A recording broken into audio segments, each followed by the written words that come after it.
Welcome back to Follow the Figures. This is Dave, and this video here is going to be a little unique in a few ways because, one, it's the first time I'm doing an actual preview of a full card of races.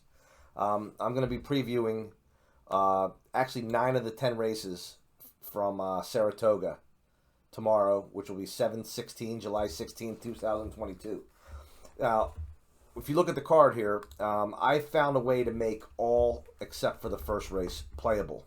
Okay, by my standards. The first race is a maiden special weight, and it's just got too many first-time starters and horses that have run one time, and there's just too many intangibles. So what I did was I have a few horses boxed here because I was playing around with the idea if I play a pick 5, but I think if I'm going to go pick 5 to start this day off, it would probably have to be all. I wouldn't leave any horses out of this race. But I want to jump right to race number 2 here. It's also, this video is going to be unique because what I did was I combined both of my systems, or both of my sets of methods. The matrix system, which is over here on the left, and the follow the figures, which I've been doing all my other videos on over here on the right. If you look at the top here, I have just a mapped out pick 5 that I may play tomorrow in the first 5 races, but just ignore that for right now. But let's look at Saratoga 2. The second race is a 6-furlong race, $32,000 claimer. Now, I'm not going to have to refer to the past performance very much because I have all the information I need either on this side or on this side. And I may be using some terms and lingo that some of you may be familiar with, especially on this side if you've been following my other videos with for the figure system. Over here, if any of you that are viewing have seen or have downloaded my presentation on the matrix system, it's there's a different set of methods over here, so I may be using some terminology that you're unfamiliar with. But let's just look at number 2 right now. Number 2, when I look at the left side, the matrix side, the one horse stands out to me right away because it's a class dropper, and it's a possibility he's going to get the front. So I got a class dropping pace setter here. He's also my target horse. And again, I know I said I'm going to be using lingo that you might not be aware of. I will have links to my downloadable presentations, if anybody's interested, in the comments section of both the matrix system and follow the figures. But the one horse comes out as my target horse. And it's also finishes on top in what I call the target buyer cumulative rating as well, with a 178. And he's also tied for first with 2 other horses in the final fraction, okay, which was a 24-3 off the last race. Now, I was going to do something a little different tonight, but it already took me 3.5 hours to do this entire card. I was going to actually get the average of the final fractions of the last 3 races, but then you start dealing with a lot of intangibles, such as maybe one horse 2 races back might have been on the turf, or it might have been at a different distance. Maybe it was 1 turn instead of 2. Or even for some of these horses, you go 3 races back, you're in 2021 now, sometimes almost a year ago. So I just kept it at the final fraction off the last race.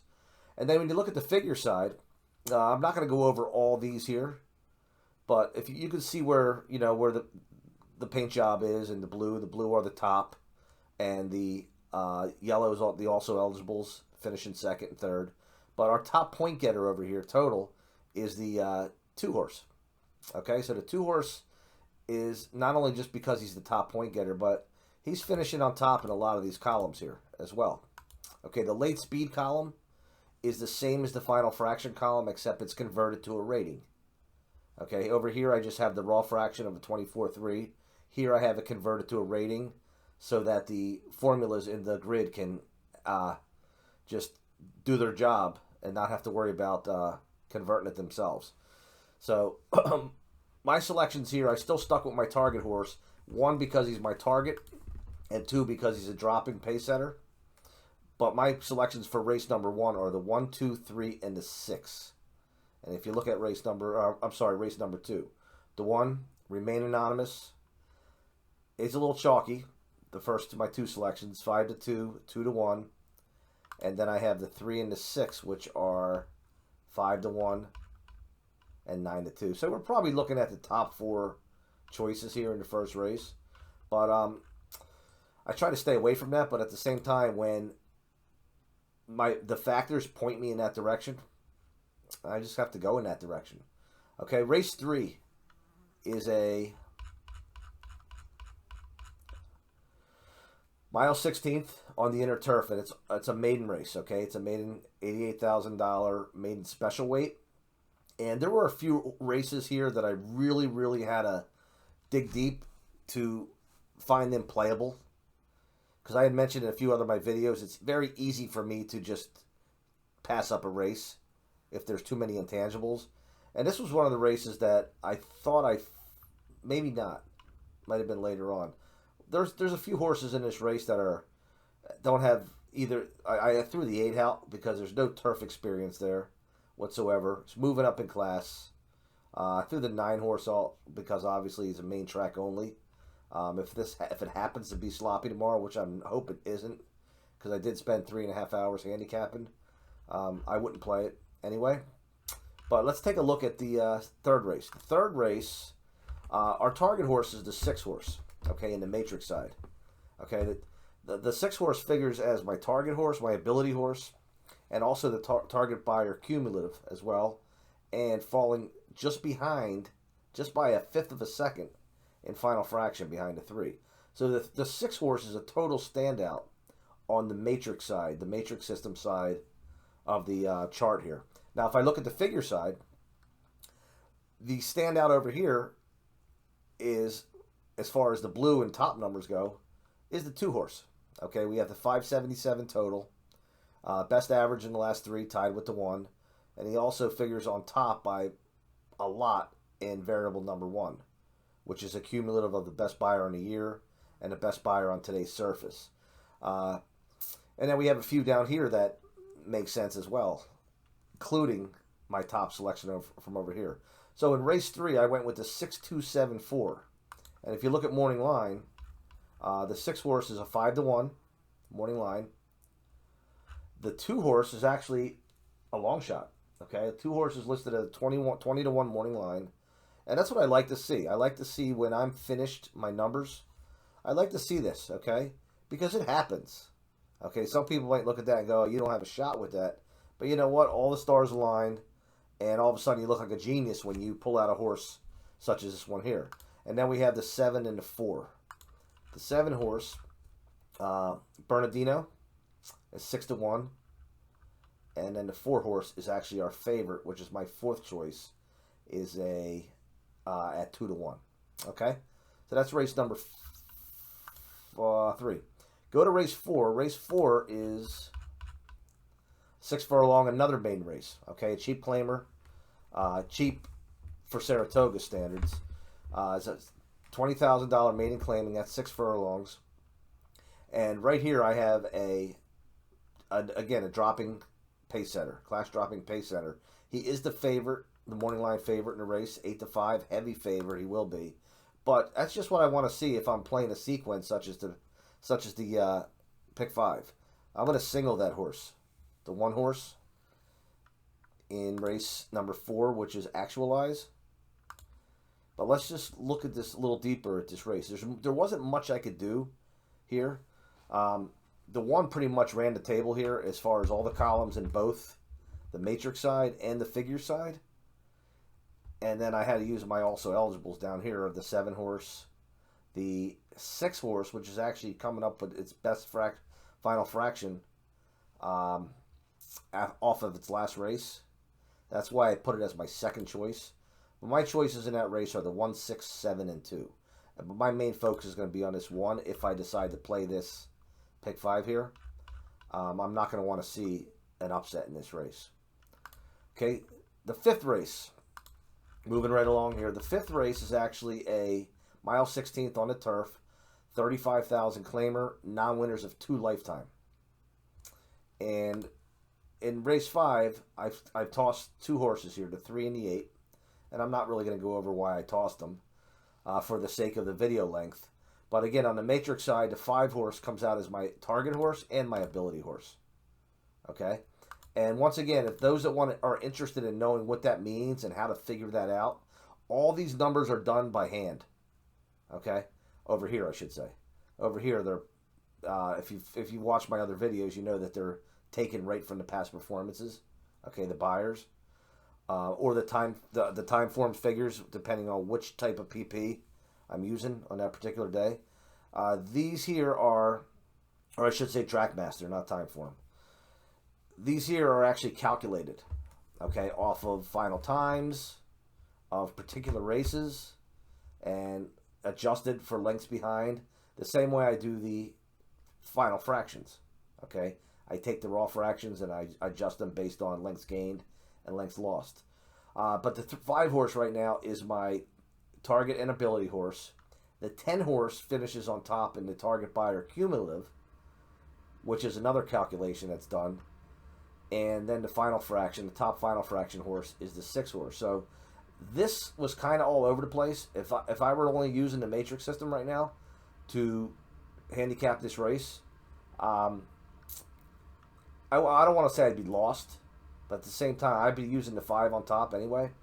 But as far as, I would probably have to go a little deep here in my verticals.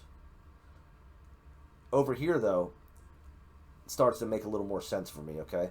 The 7 horse, even though it only showed up once as my second top in the ability, it's showing up here 3 times on top, including in the final total. Okay, so it helped iron things out a little bit. The 1 horse is finishing on top in the last 3 average column. And then we have a couple down here that are making sense as well.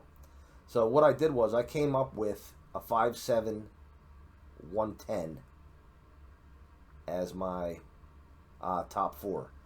Now, the 5-7 10-1, these two right now could be interchangeable to me. I mean, but they're both going to be included. They would both be included in my verticals tomorrow. Exactas, trifectas, superfectas, whatever I decide to play. My focus mainly tomorrow is going to be on the, when it comes to win plays, it's going to be mainly these first 2 and where the value is. If the value is on both of them, I will bet both to win. If there's only value on one of the 2, I will bet only the 1. With the exception of race 4, like I said, I don't want to jinx myself. I'm hoping that 1 horse just kind of gets a lead and never looks back. Okay, race 6 tomorrow is a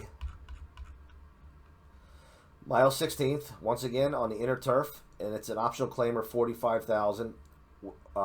Non-winners of 2 horses, New York State bred, which have never won $18,000 twice, other than a maiden claiming or a starter. Okay, and the reason I went over that is again because I had another video that discussed when you see the letters over here. Some tracks use the letter C, some use X, some use B. You really want to dig in here and find out what does that X mean, and why do you need to know that? Because when you're looking at what do you call it?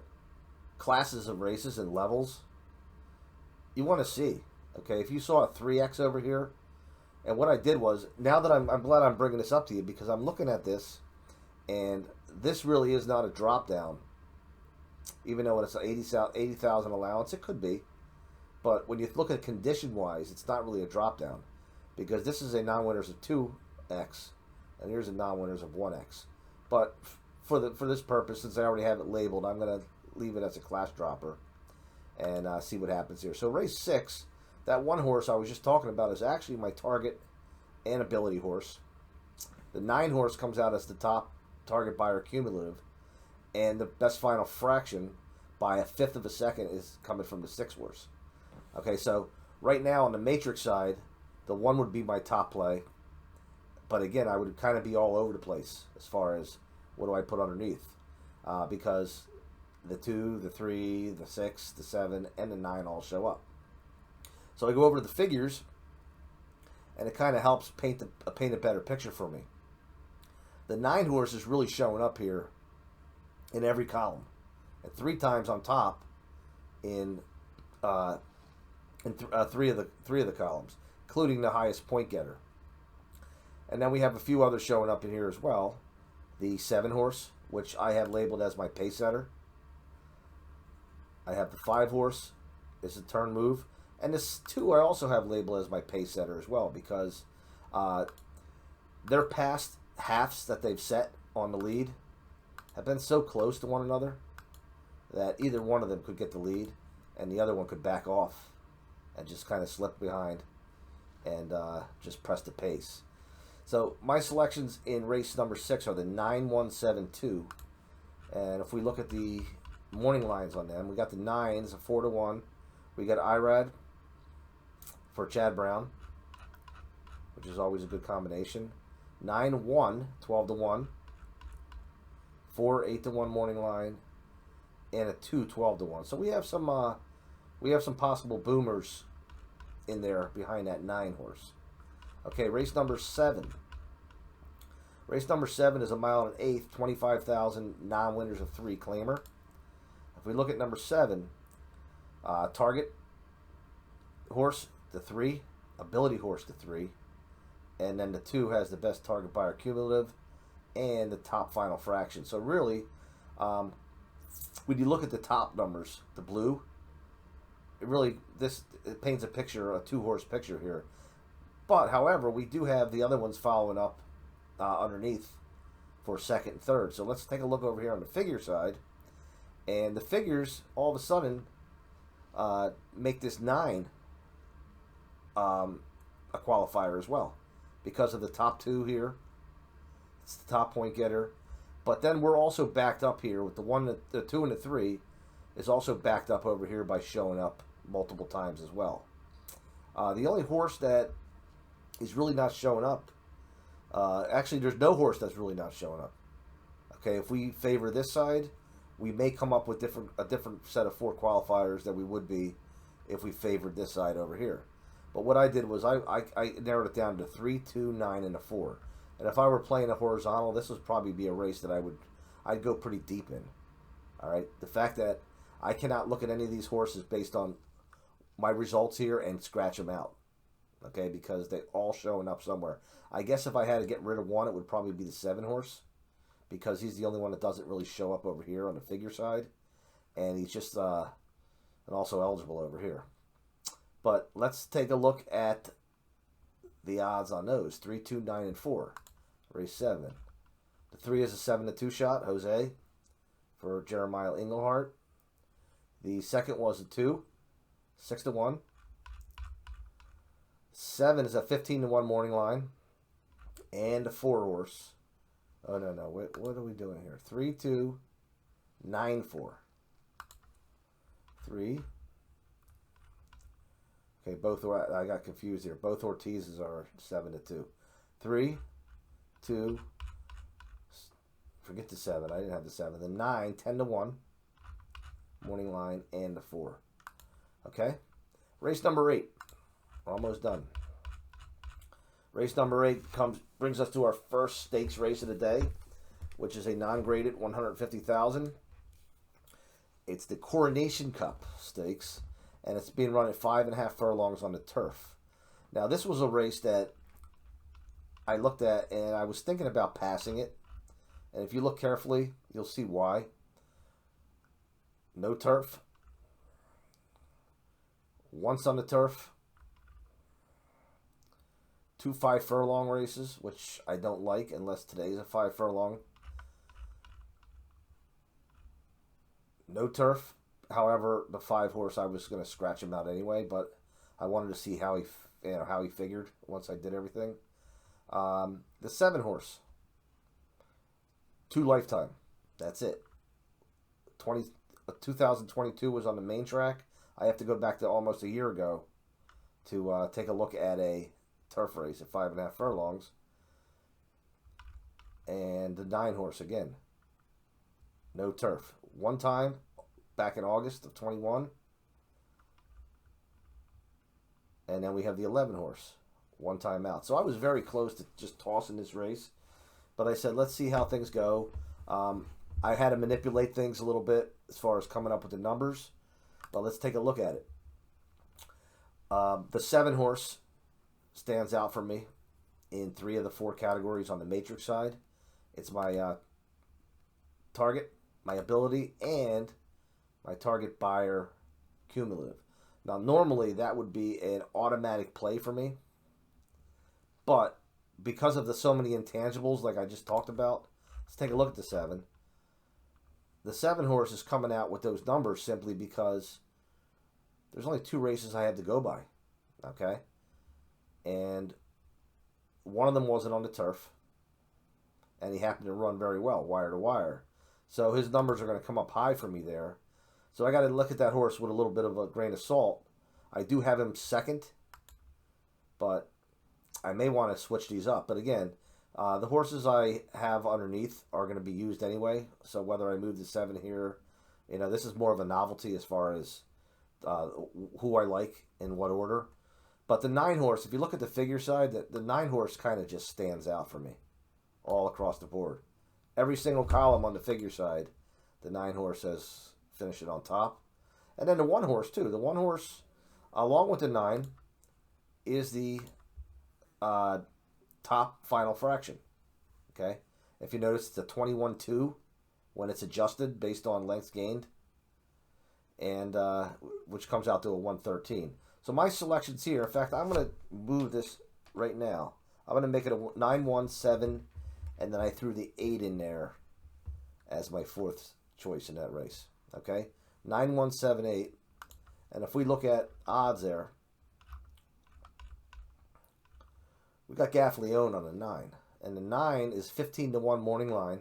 Now, granted, again, it's a horse that hasn't been running on turf. It ran one lifetime on the turf.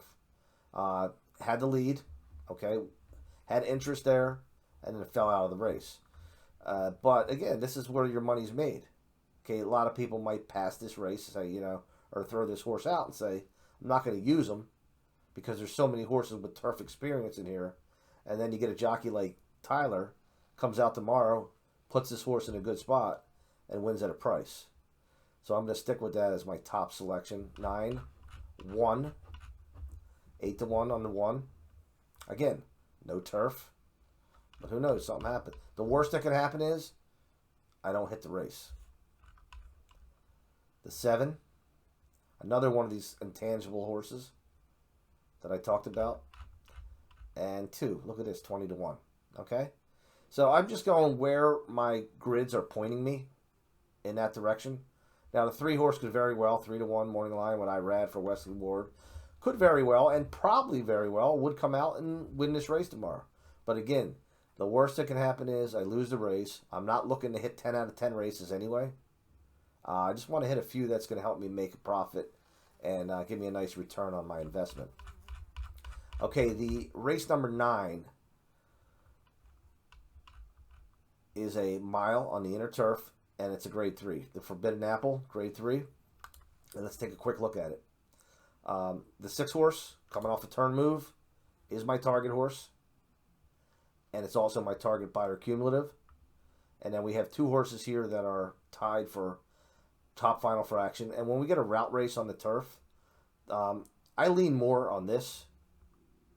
And I'd like to see where these horses here finish over here. And if you look at the 3 horse, not only is he a class dropper, and not only is he coming off a 22-1 adjusted final fraction, it's a clean sweep for him over here. So the 3 horse, it was a no-brainer for me to use the 3 horse as my top selection here. And then I threw my target horse behind because he is showing up on this side. And again, I put a lot of value in my target horses, especially when he's also a target buyer cumulative, top getter. So my selections in this race are 3, 6, 1, and 2. So the 3 horse is a 7-2. The 6 horse is 15-1 with Jose. The 7, 6-1, and the 2, another high odds horse. And then finally the 10th race. The 10th race, I think we drop back down into the claiming ranks in the 10th. It's an optional claim for $45,000. And you see where I'm going with the 10 in the 10th race here. On the matrix side, we have the 1 horse is my target. We have co-targets here. Okay, the 1 and the 2. The 2 is dropping in class. The 1 is also the top ability horse. And the 1 and the 3 are tied, but only by 1/5 of a second for the final fractions. So this side here is really pointing me to the 1, 2, and 3. And if you look over here, the figure side is also pointing me to the 1, 2, and the 3 as well. But I've decided to go with the 2 horses, my top selection. I'm going to go 2, 1, 3, 8. And I'm using the 8 as my 4th selection simply because he is my second target along with the 3. And he's dropping from a 2-turn race to a 1-turn race, in which he ran fairly well in the early part of the race, if I remember correctly. Yes, he did. Okay. So that's my recap for July 16th, 2022, Saratoga. If anybody has any questions, please throw them in the comments, or any comments that they want to make or so on. I will put the links to both of these systems. Okay, both of these sets of methods. I don't like to call them systems, but for lack of a better term, sets of methods. We have the matrix system, and we have follow the figures. And I will put the links for both of them presentations in the comments below. Okay? Thank you very much.